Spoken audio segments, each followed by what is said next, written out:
Hello, everyone. I am Phyllis Tess, and I want to welcome you to today's webinar, The Second Act, Now What? Things have really changed in just the last few months since we last met, and I think you will find today's discussion quite interesting and very valuable. I want to thank my co-chair, Colleen Kearney, for going down this road and putting this all together. I would be remiss if I didn't thank the entire TAM's Professional Career and Development Committee.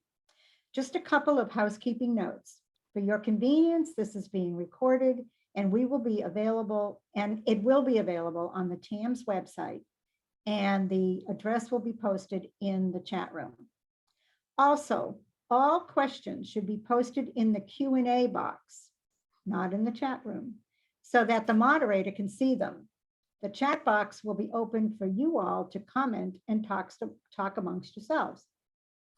We have a powerhouse of enormous talent today, and I know you're all anxious to hear from them. So let's move on. It's with great pleasure that I introduce you all to our moderator, Joanne Dennison, the guidance counselor for grown-ups, and the professional nudger. It's all yours, Joanne. Thank you, Phyllis, very much. So hello, everyone. We want to get right into what we're talking about. So you saw who was going to be on the panel, but I'll let them briefly identify themselves so you got the right face with the right name and everything. You all can come on, Nancy, Suzanne, and Colleen. And Nancy, why don't we start with you? Give a brief hello. You're muted. Ironically, the name of my new book is called Unmute Yourself, so I really think it's hysterical when I am muted when I try to talk. So just thought I'd get us started off on the right foot. Good afternoon, everyone. For those of you that I don't know, I'm Nancy Medov, former hospitality sales exec. Now I own my own firm, and I'm an author, a keynote, and a coach. Excited to be here for my second time with the TAMS panel, and looking forward to a great discussion with the other panelists. Thank you, Nancy. Colleen. Everybody, it's Colleen Kearney. I am the Global Travel Manager for Raytheon Technologies. Happy to be here with you today. Thank you. And Suzanne. Hi, thanks so much. My name is Suzanne McIntosh, and I'm a hospitality executive recruiter, finding great talent for our beloved hospitality business.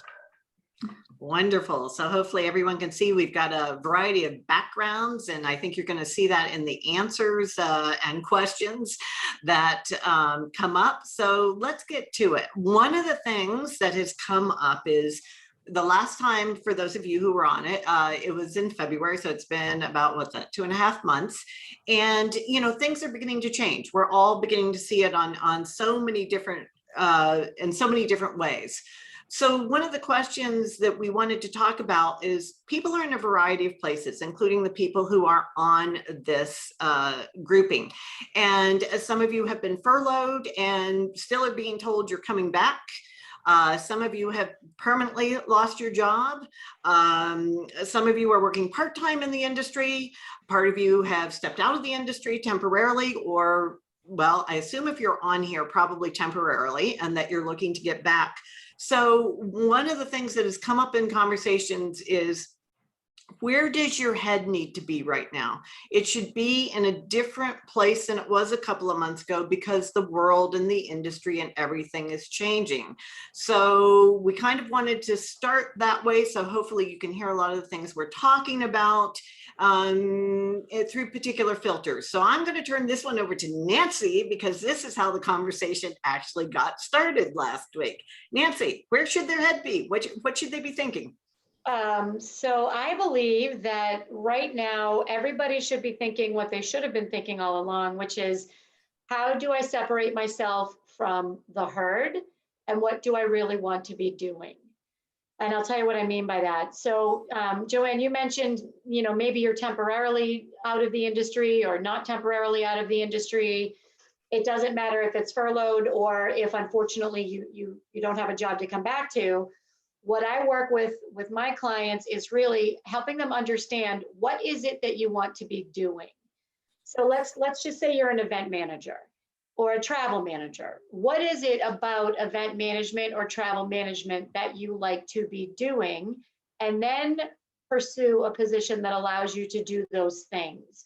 So rather than going from like job to like job, figure out what it was that you like to, or what it is that you like to do, and then find a job where you can do that. That might be in a completely different industry.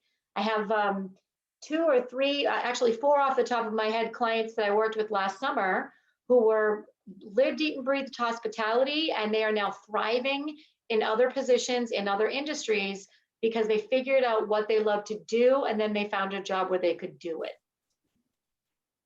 And I think that's what most of us want in life. You know, I mean, work takes so much of our time that we want to be happy with the majority of what we're doing at any point in our life, because it makes life so much better. Suzanne, your thoughts? You're on the recruitment and placement side. What should people be thinking? Like, what are they missing all these months later, or not have thought of that they need to frame things around? Well, I think first and foremost, I think that we've all been pretty beat up for the last year, everybody, for a variety of reasons. And I think for one thing we need to get our head around is that this is not your fault that you lost your job. It happened to you.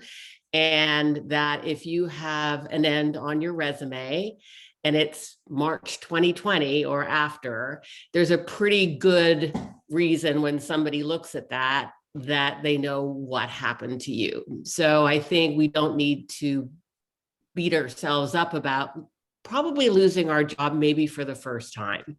So I think that dwelling on it from a professional standpoint and from a personal standpoint is you've really got to start being kind to yourself and really understand that you've got to be super positive. It's very, very difficult. And I think I've seen a lot of people really gain strength by becoming part of groups like this one, so that we all understand we're in this together. I think hospitality in itself is a very cohesive and we all nurture each other very much.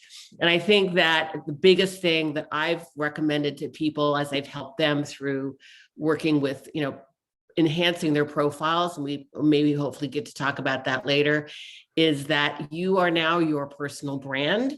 You've always tied yourself to your company because it's what was your passion. And now you are your brand, and it's your turn now to really promote yourself. And you're no longer the sales manager for the Hilton Garden Inn. You're now Suzanne McIntosh. Now it's my job to find myself a job, and it's the best. It's going to be the biggest sales job of your life, potentially. I think all of those are really good points. And I was thinking back to when I left I chose to leave, probably beat them to firing me, but that's another story. But I chose to leave. And the first event I went to, where I always thought I was way ahead of identifying myself by my job. Yeah, that crashed and burned really quickly that night, because I didn't, who are you? Mhm. And I honestly didn't know how to answer. And I think you're right. I think so many of us, even if we think we're more than our job, we still tend to identify ourselves a lot by our job. And right now, if there's no job, what do you say? So those are great points. And I love the fact that you're saying, it's okay. Everyone does understand. And I know we'll come back to that because, of course, of the eternal question, how do I explain why I'm unemployed? But let's move over to Colleen. You are going to have a whole different viewpoint on this, I'm sure, for many different reasons. Where do you think people need to be putting their head? And maybe even some of it, like Suzanne said, is also their heart. Yeah, I think what you just said, May, is a great point. You kind of lose some of your confidence, or so, it takes the wind out of your sails when you are without a job for any reason, right? And I think first of all, you need to get that back. You have a skill set and a toolbox that is beneficial to a lot of companies and a lot of organizations, and don't lose sight of that. That's the first thing. So, and I think often we do, because we think like, oh, what was it about me, or what happened here that I wasn't one of the ones that stayed or that got to stay. I was fortunate. I made the choice to leave a company. I made I would call it a mid-career change in terms of industries. But I looked at my toolbox, right? And my skill set that I had. I worked for a very large consumer goods company for 18 years. And for a variety of reasons, made the decision that it was time for me to go. Packages were being offered. And I thought that because I had the name behind me, I could get a job anywhere I wanted. It didn't quite work out that way. You know, I left, I did consulting for about a year. And, you know, I was fortunate. I was starting to look for another job and ended up getting a call from a recruiter. And I was going to use the experience to get back into the swing of things with interviewing. And I had no intention of joining an aerospace company. And it kind of all fell into place for me. I was actually hired to, because somebody, the woman who hired me wanted somebody with the skill set that came with someone from my company, from Procter & Gamble, right, which is who I worked for before. So she specifically told the recruiter, I want somebody from P&G for this role. And it wasn't the travel role, it was a different role. It was in supply chain, but it was managing a different category. And then I got here and she said, nope, we have somebody else for that role. We want you to manage travel. I had never managed travel before. I had traveled a lot and I thought, okay, great. You know, how hard can it be? It's airplanes and hotel rooms and rental cars. You know, I quickly found out that it was a lot more than that. And there's a lot more complexity to this industry than I initially thought. So it was a little bit of a learning curve, but also very exciting because it was something new. It wasn't cardboard boxes or chemicals or, you know, nuts and bolts, that sort of thing. But what I realized through all of it is that I had skills and I had experience that translated no matter what industry I was going into, right? And I think that's what we can't lose sight of is that, you know, take a personal inventory of what do you have to offer? And what is it that you can take anywhere? Is it your communication? Is it your building of relationships? Is it your negotiation skills?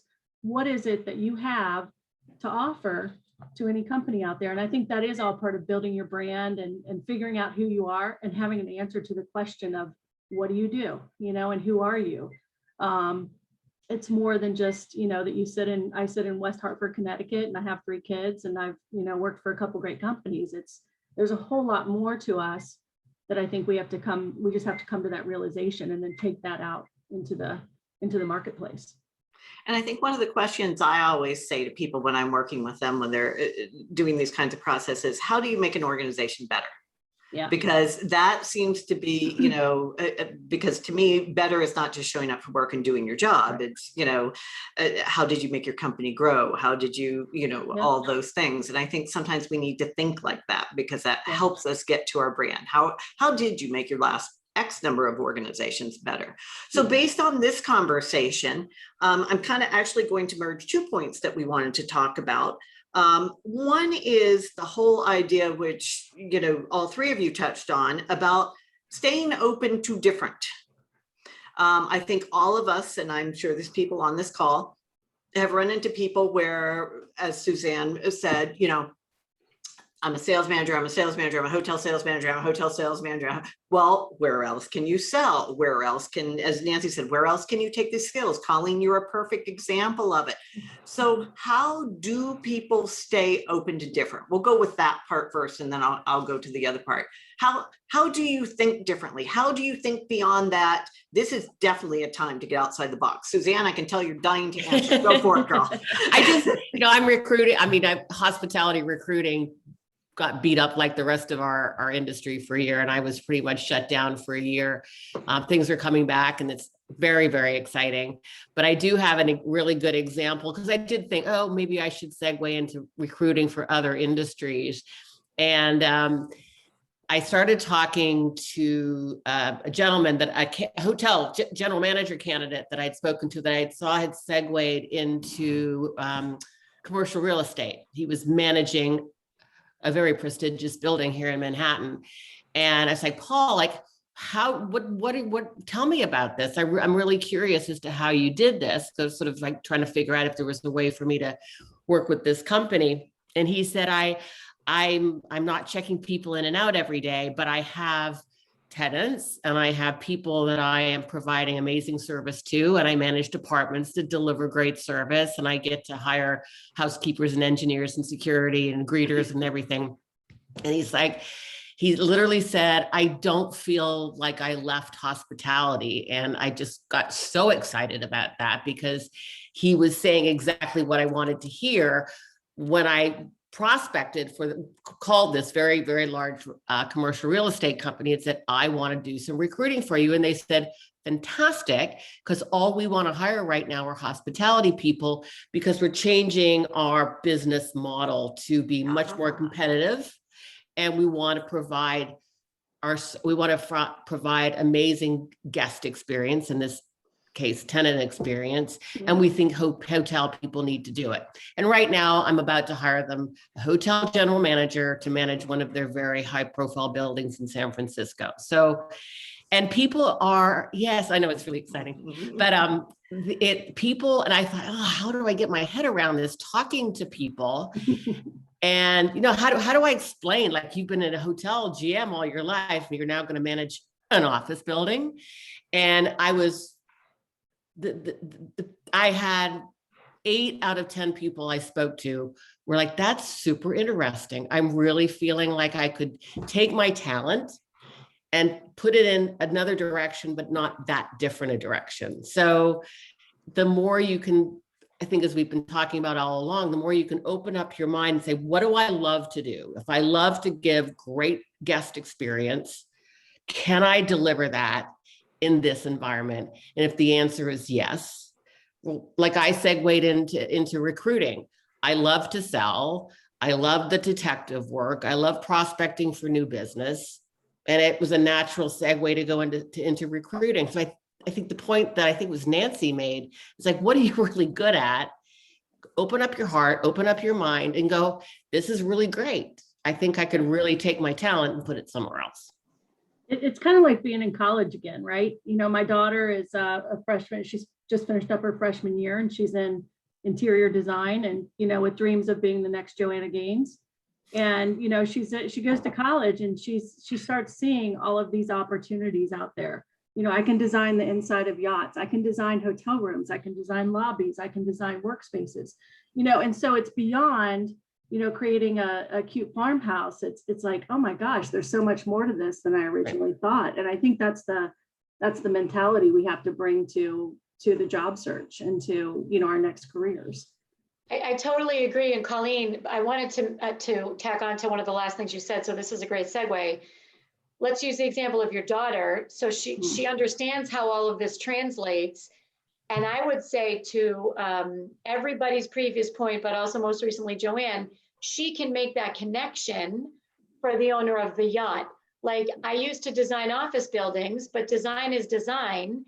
Here's what I did for this office building, and here's what I can do for your yacht. So for the people on the phone, what I'm saying is that you do the similar as to what Suzanne was saying with this general manager. I run a large unit with multiple little units within it, offices, or I had to hire engineers and manage the budget and everything that he did. Yep. So here's what I can do for you, commercial real estate company, and make that connection for the hiring manager, because many times they won't. So that's actually, the onus is on you as the person going for the job to make that connection for them. And I would say, even to ask yourself after every sentence, and I say this a lot, so what, right? Yeah. I have great communication skills, so what? Just ask yourself, so what, when you're saying that, so that you can take it to the next step and make that connection for the person that's hiring. Yeah, and I think, Joanne, you're exactly right. And we used to speak in the CAR context, you know, or method, you know, what's your context, your action, and your results. And the results were always the biggest piece of this, right? Right. Some people call it STAR, situation, task, action, results. But what did you do? And then where did you end up? You know, and I think it's okay to talk about when you failed too, right? What'd you learn from it, and where'd you take it from there? You know, people love success stories, but they also want to know how you manage yourself under pressure, and when you fail sometimes, because we all have those moments, right? But Lucy, I think that's really important that you focus on the results and what you can bring to the table. You have, like I said, you have a skill set, you have a toolbox, but what really matters is what you did for that company or that organization, and how you made it better. I think also sometimes people miss that we'll use a term that's used a lot now, their superpower is something they take for granted. You know what I mean? So I would also encourage people that when, think about, one of the things I do sometimes with my clients is I make them listen to all the compliments they get, which is really much harder than it sounds. And, keep track of it, because what you're going to find out is the thing that you think is maybe the least impressive is really something you can build on. And I'll give you a very short example. Event planners, for example, I believe meeting and event planners are really good at seeing a space and going, oh, you know what we could do with that space? I mean, anywhere they go, it's like a little alcove and empty this and empty that. They want to put an event there, right? They want to put something there. And I do think that's a lot of meeting and event planner superpowers. And I actually, I was just finished teaching a college class, and I made them do that for the midterm. Go find a piece of space that's underutilized or not being utilized at all for meetings and events, and show how they can not only do the event, but the revenue that would increase at that venue. So that might be something too, like how can you increase maybe the apartment house, maybe the, what space is out there that could generate revenue in a different way. So I think a lot of it is about thinking about things that you take for granted and how can that adapt and be useful to a potential employer. And I think also building on what Suzanne said, currently a lot of the hospitality programs in the colleges are looking at adding programs. Boston University, which Nancy and I both are adjuncts at, they have just added concentrations in senior living. And they are looking at, I don't think it's in place yet, but one for like hospitals. Same thing, that customer experience that, yes, taking care of, you're not checking people in and out of hotel rooms, but it's still the experience of going in and out of the hospital or the senior living. So hospitality is beginning to redefine itself, as Suzanne said, to a much, not just a hotel or not just a restaurant. Yeah, I think what one has to be a little bit careful too about segueing or changing into another industry is it's gotta be a passion for you. Like you have to, it has to speak to you as an industry. I mean, I looked at assisted living from a recruiting standpoint. I didn't feel it, I didn't feel like I could really get excited about this. Yep. But something like the residential or the commercial real estate was something more that made much more sense for me recruiting personally. And then I think of, I've seen a lot of the colleagues where they're going and what the changes they're making. And a lot have gone into assisted living and it's really made sense for them. And I think because they're used to creating from an operational standpoint, a guest experience right now, then they're going to be the residents, right? And I also see a lot of the hotel salespeople go into real estate, which is so smart because they're used to you're not just sort of saying, here's a light switch and here's this is your front hallway. It's painting a picture for the buyer, sort of helping somebody envision what it would be like to live in that space as opposed to, the nuts and bolts of the experience. And I just think that there is some, if you're passionate about it, you could really do a good job at it. If it's, you're just making do, keep looking. Yeah, not a good place to be. So here's one of the things that's come up a lot, and please know those of you who have put in questions in Q&A, I am paying attention, I promise. So who do we see hiring right now? That's one of the big questions is like, who is actually hiring, both in the industry or outside the industry? You all have given some examples. Is there, on the hospitality side, what type of positions are being hired? Suzanne, you've given some great examples. And on the planner side, what type of positions are people being hired for? Anyone want to jump in and add anything to that? Or have we kind of touched on that already and we'll weave it through? It's okay if so. For the majority of my recruiting, I've been doing probably 85% sales and marketing jobs, revenue jobs, because that's my background when I was actually in a corporate job with sales and marketing. And I am back probably about 3/4 to my normal speed. And I have not got one sales job, not one.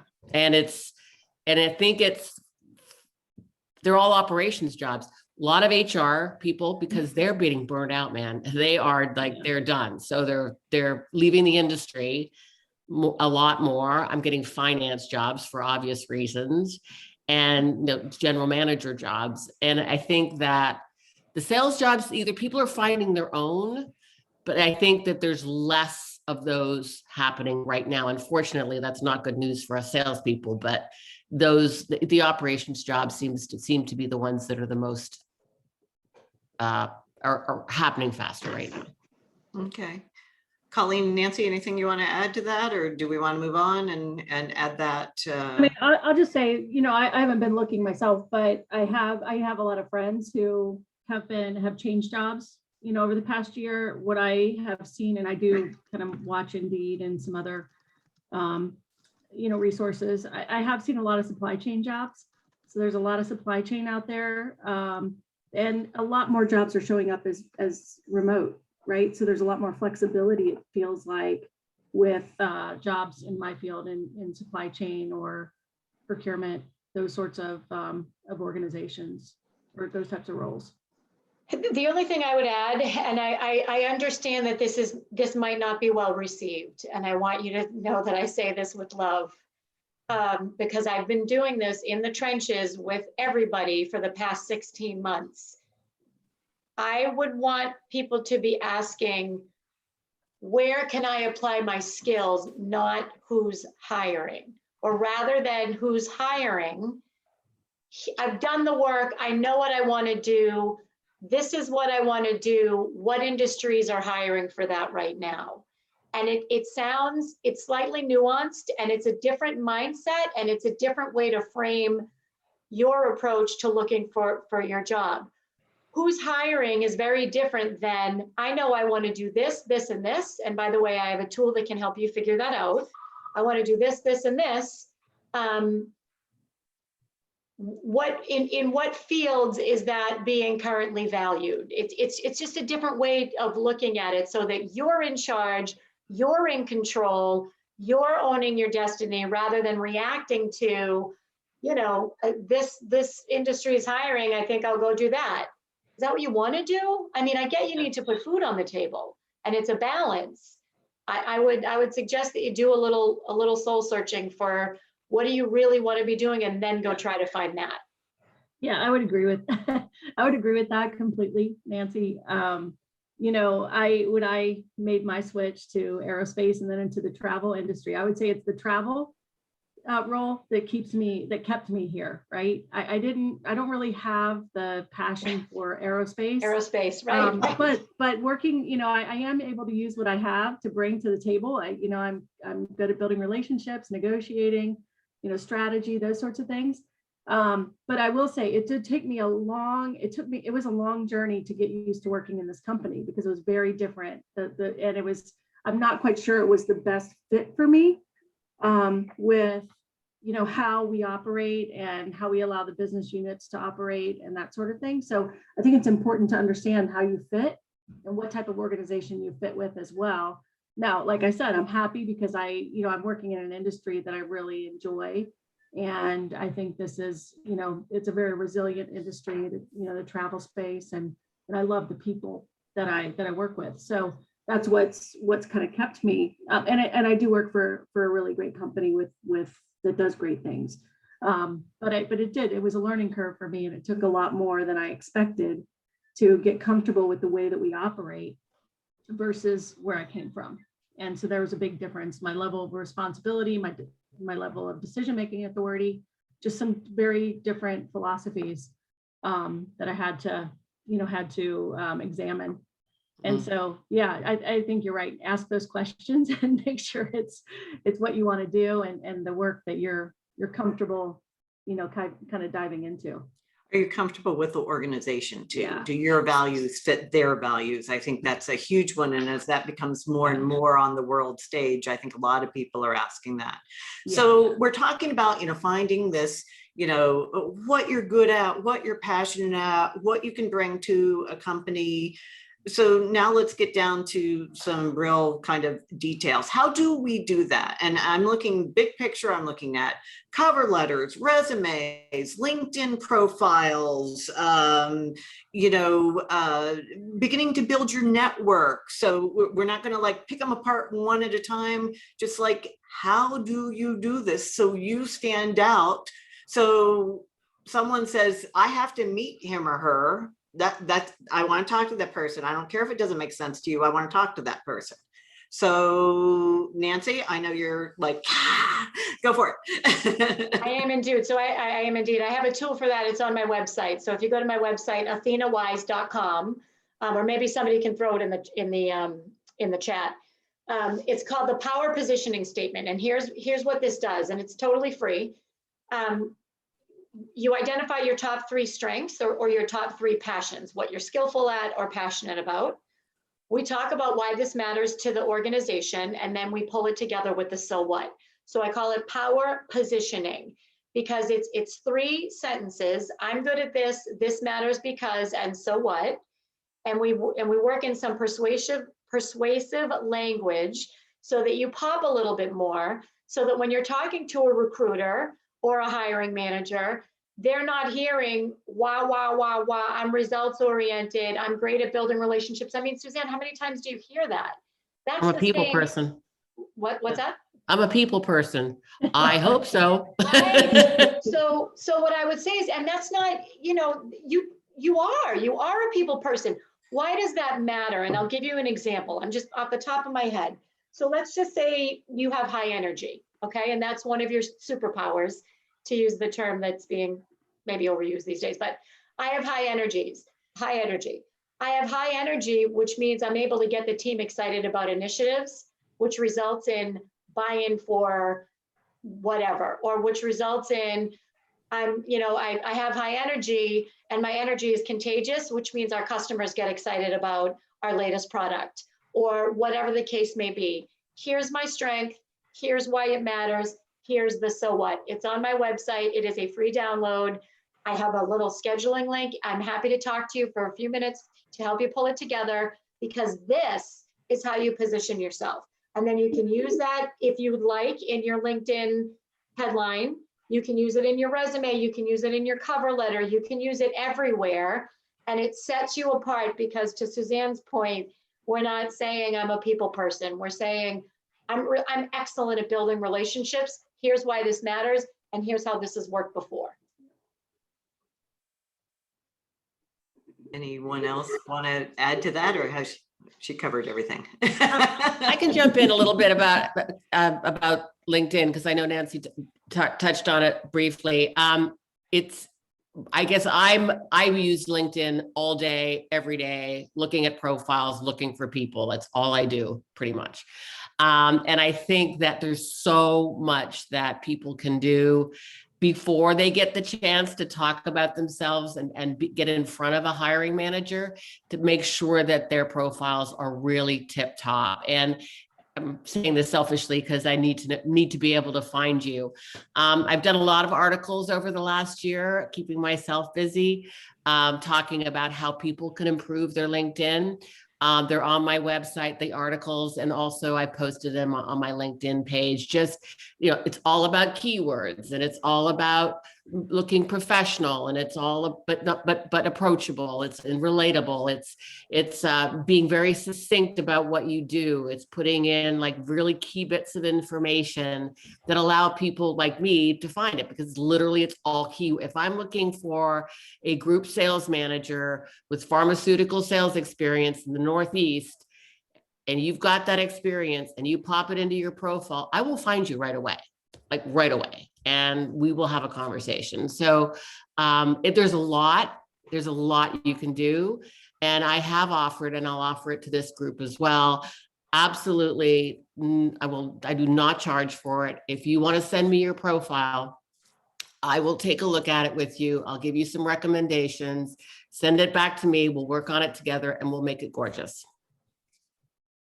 That's awesome. And, you brought up an interesting point at the very beginning, which I don't think a lot of people understand. And that is that there are a lot of people like yourself, recruiters and hiring managers, that are, kind of stealth going through LinkedIn, looking for people, even for jobs that might not even be posted yet. And I don't Most of think them aren't, but I'm working on. And this is it. I don't think people understand that, because I have people say, oh, well, I did this, and it's like, no, they're looking for you. You don't. And someone asked the question, how do you even connect with a hiring manager that they're not hearing back? And I know I've been asked, well, like, how do I connect with a recruiter? Well, honestly, my experience has been, you don't connect with them as much as they connect with you, which I'll find, yeah. as you said, they need to be brilliant, on their LinkedIn page, not necessarily intellectually, but brilliant as a person and a standout. And people seem to be missing that. But I've heard this from a lot of people. I'm trying to reach the hiring manager. I'm trying to reach the hiring manager. They won't connect. They won't email back. They won't whatever. Is that kind of, should they stop all I worrying do about is that? proactive. All I do is proactive recruiting. I don't wait. I mean, I'm not in a position to wait for resumes to come in. All I do is look for people. It's a lot of fun, but you need to have people. If I see somebody's a group sales manager, I have no idea what their market they handle. I just keep going, because I just unless they've got this amazing background that I want to know a little bit more about, I just keep going. Here's what I did. When I was starting to look for a job, I looked at, I did look up who was the hiring manager, who worked in HR at companies I was targeting, or different roles that I would see, or, that sort of thing. I also made a list of companies that I knew, I was interested in and where I thought I wanted to go. So, ideally I would have stayed in Cincinnati, but, so that was where I was focusing. But I also looked at, who did I have a connection to? Who did I have a connection with that had a connection that may be beneficial for me? And then I called those people and I set up coffee with them and had them make an introduction for me. I mean, it's work, right? And I had a goal of I was going to have coffee with at least 2 people a week, and I was going to connect with people via phone at least, 4 or 5 times a week. So you have to set some goals. You have to work at it. You have to make the connections. It's not always just how do I reach the hiring manager? It's how do you reach someone who might know the hiring manager, and you work your way into it, right? So it's not always easy. It doesn't always work, but it's the 7 degrees of separation, right? You probably know somebody that knows somebody that'll get you there within a couple of people. So keep at it. I think it'll work out in the end. You may find a job that isn't even, out there yet. Or somebody may be willing to talk to you and then they'll keep you in mind if something does come up, So I think it's really important to keep working at it. This is going to sound counterintuitive, but I think job seekers are in the driver's seat right now. I think when I have friends who post jobs, they get hundreds of resumes. 99.9% of them have no relevancy to the job. Yeah. None at all. People are just sending resumes. So if you have the skills, then you are in the driver's seat. I mean, if I have 20 candidates in play right now, all 20 candidates have other job opportunities on their plates. So the good ones are finding opportunities. It's just, as Colleen said, just be very tight about it, very, very, very, very, very specific about what you want, and find somebody who knows somebody, because if you land on a pile of resumes, you're not gonna dig yourself out. Yeah, and I think Michael had a question about, how do you, if you're moving to a different field, or how do your skills relate, and how do you stand out versus experienced or experts in that field, that sort of thing. I want to address that, because I think it's really important. Here's the thing, coming from a different background adds a lot, I think, to a new industry. And the reason I say that is because you don't carry all the baggage of having grown up in that industry. We've always done it this way. Right. We've always done it this way. And you have different ideas about how to go about doing things that you can bring to the table that I think is really important. And so you're different. You come from, I was so excited when I had a colleague from P&G who became the chief marketing officer at Hertz. And I was like, oh my gosh, another consumer goods person coming into the travel industry. This is so exciting. But that question has come up, like, well, what can you bring? You haven't been in the industry that long and that sort of thing. I mean, I serve on some different GBTA committees and so forth. And I'm like, I don't have all of the, we've always done it this way, baggage that I think a lot of people come in, to new roles with. And I could think differently. I had a freer mind to just create ideas. I'm also, I consider myself a creative in a world of, very linear business decision making and things like that. So, that's what I think that's where you have to get really, what do I have to offer? And what can I bring to the table? And it's, that I think that supersedes experience and, people who may have different seniority who have been just trudging along and looking for a lateral move, right? That may be different for them. So I think that's a real good experience because a lot of times people go, well, I have 10 years or 15 or 20 years of experience in the field. And actually they may have kind of lost their passion and their interest to grow a long time ago. And so, as you said, someone new coming in with a different perspective can actually light a fire. Nancy, you wanted to add something? I did. I wanted to add something a couple conversations ago to when Colleen was talking about her networking. It got me thinking. So Colleen networked like a ninja. So I call it ninja networking. She made it her job to network. I'm going to do 2 coffees a week. I would respectfully suggest that if you've been out of work for this whole time, you should be having 3 or 4 coffees a week, especially now that the world is up and running. There's a book, it's called Coffee, Lunch, Coffee. It's a great little networking book if any of you want to get it. So I have a tool for that, shockingly. It's called my Ninja Networking Spreadsheet. Shoot me an email through my website. I will send it to you. Again, it's free, just like Suzanne was saying. We're not here to make money off of anybody on the call. And it's a way to strategically look at, who do I know? Are they a coach? Are they an influencer? Are they a connector? Or are they a hiring manager? Where do they live? If they live in my backyard, when can I see them? If they live in Chicago and I don't, when am I going to be in Chicago and I can see them? What events are coming up in the near future? And there are events coming up. Some of them are hybrid. Some of them are, people are starting to move back to live events.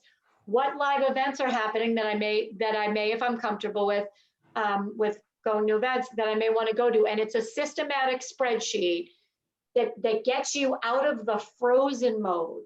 I call it frozen. I call it paralyzed. And that's what my desk looks like right now.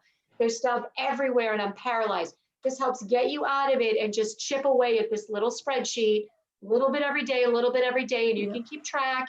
And you know that you reached out to 5 people today because you knew that you were going to be in Chicago or Boston or New York or wherever. And it's a way to help you organize your networking. So if you would like it, I'm happy to provide it for you. Just shoot me a note through my website and I will get it over to you. No problem. And it probably sounds like it also really improves your self-esteem too, right, Nancy? Like you feel like you've done something for yourself that day to get out of your funk and get moving. I think that's really a great idea. Well, you're in charge. To your earlier point, job seekers are in charge, and it does sound counterintuitive, Suzanne, and I'm so glad you said it. You're in charge. You can go get it. You just need to figure out what you want to get. And I want to answer one more question really quick that I saw in the chat, and it was about, should I take a just for now job while I'm looking for a full-time job? Yes, that is called a bridge job. It's called a bridge job. All right. This is a job to bridge you until you get that dream job. So if you want to take a job that you know isn't your dream job, put food on the table. You have to pay your bills. And I would say take that job and then keep working on the tools and resources that everybody on this call has been talking about and that are out there, so that while you're in the for now job, you can focus on the end goal. And maybe it's a year from now, maybe it's 2 years from now, but it takes a long time, and you can start laying the foundation to really be in a role where you're thriving, because you deserve that and you can do that. I think too, with that, resumes look a lot different now. And we have to we and hiring managers and resume writers need to understand that as to your point, Nancy, first of all, there's going to be a stop, whether it's March 20th or April 20th or whatever. Oh my God. So now that's something you've never had on your resume. And you might have a short-term job too. As you said, you get a bridge job, and you can explain that to a hiring manager to say, I lost my job due to COVID.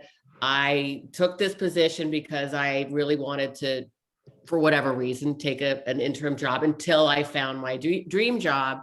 And I've heard more than one of my clients say, I really listen to what people say about what they've done for the last year if they were laid off, if they were volunteering, if they were getting their MBA, if they were doing, it says a lot about your character as well and who you are.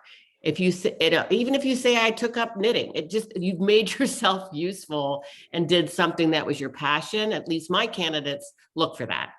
So my clients look for that. They don't want to, oh, I didn't do nothing, I was so depressed. Well, not really something they want to hear.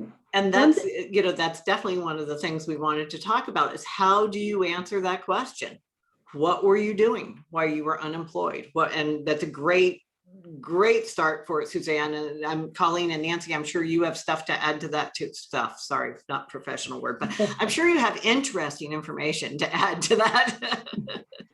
I was just going to comment. I just wanted to say, you realize how many people you know when you start developing a networking plan, right? I mean, you look at all of your resources, and I've had people come to me and say, hey, Colleen, I see that you know this person or that person. Can you connect me? And it's happened with several people I had relationships with in the hospitality industry because of this job that were laid off, right? And they came and they said, hey, you know somebody at Amazon, or you know somebody here, can we make the connection? And I did that. That's very easy. But you realize how many people you know suppliers, you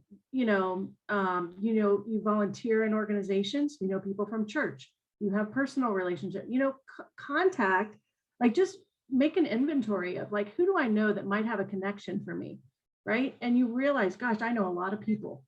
And, making that personal connection is a lot of times the difference in finding a job or getting a job or not, because you took the effort. You didn't just send a cover letter and a resume or just a resume, but you took the initiative to reach out and contact people.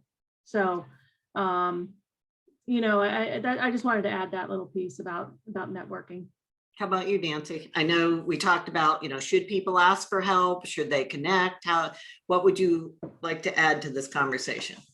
I would just, yes. There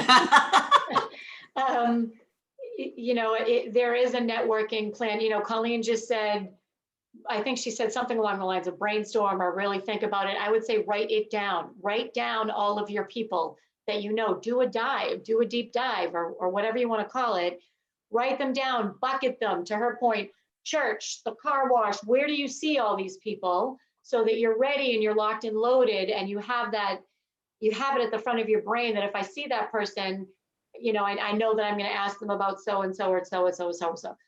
Most of the clients that I work with, we identify what they want to be doing, and then we go through LinkedIn and we look first, second, third. I don't know if there's a fourth, but we look first, second, and third, and we start sending out emails. You don't know me?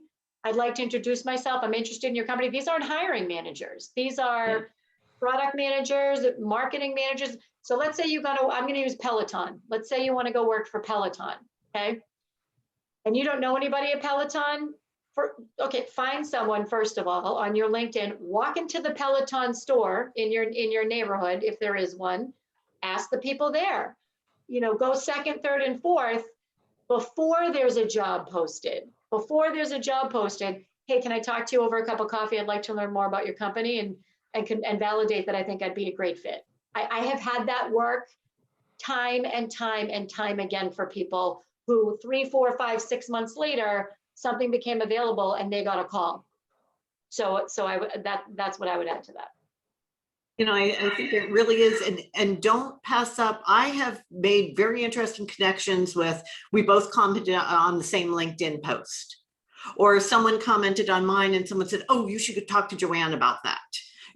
And so we're still working virtually. I mean, virtual LinkedIn existed pre-pandemic.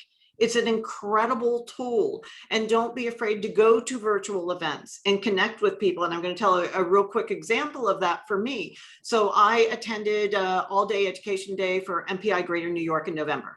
Okay. And I'm not part of MPI Greater New York, just went, what the heck, right? Need to learn something. And got broken into a breakout room. And I looked at this guy and I went, I swear I know him. I know his name. Like I can place him with friends of mine. I don't know that I actually know him, but I know him. And we ended up messaging. I said, hey, I think I know you. Weren't you friends with blah, blah, blah, blah, blah, Elizabeth George and Michael Shannon and everything. And we started talking. We set up a meeting. We talked. It's David Reederman, who's on here now, who'd gotten involved in TAMS. And he said, hey, want to come be on this panel? And now I'm moderating the second one. And it's because I met this guy in the breakout room, in a Zoom breakout room. Don't be afraid to meet people that way too. They can open incredible doors for you. So definitely don't be afraid to do that. I saw some things pop up and a couple people, why you were not working, what did you do? I saw David, in fact, say volunteering. One I was talking to someone about the other day is mentoring. Can you mentor someone who's newer than you in your industry? I think that shows a lot when you go in for an interview. Suzanne, you named some others. What else are you thinking? Anything else that answer? And as Suzanne said, it shouldn't be that scary at this point, because let's face it, almost everyone got laid off for some period of time this past year. Yeah. So, it's not you. Yeah. And I absolutely agree with reaching out to people, whether you don't know them, and try and make connections. And if you're in the hospitality industry, yes. If you're going into a different industry and you want to break into Peloton and you were with Hilton before, that's probably not as easy. But if you want to go and work for Four Seasons, somebody that knows somebody that if you see a job posting, that you don't need to land on a pile of the resumes in the HR office. You will be able to get yourself introduced somehow. It's just a matter, as somebody said before, you would be shocked, and it was Colleen, how many people you actually know, especially if you're in the hospitality industry, right?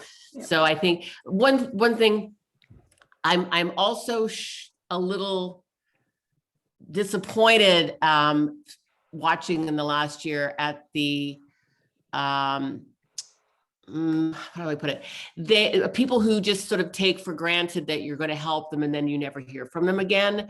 And I think that it's really important to show appreciation. And this is a one-time thing, and it's going to go away, and you're never going to need any help ever again. Be consistent in your communication with people. If they've helped you out, be appreciative, stay in touch. Don't make it a one-time thing, because everybody's going to need somebody.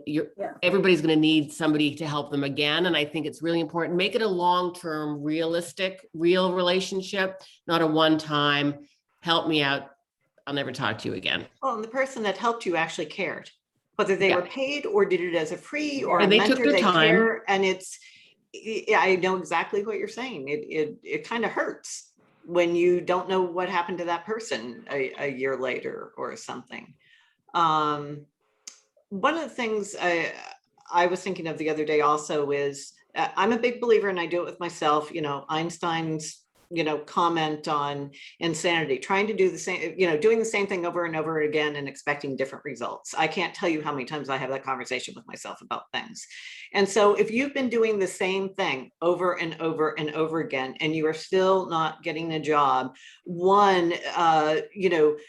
Nancy and Suzanne and I all have resources, free resources up that you can use to help identify some of this due.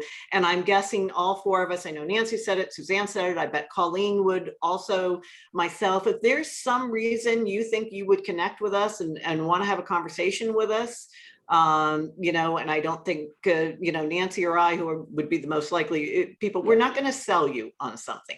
We, you know, we'll have a conversation with you. So will Suzanne, so will Colleen, just because we care.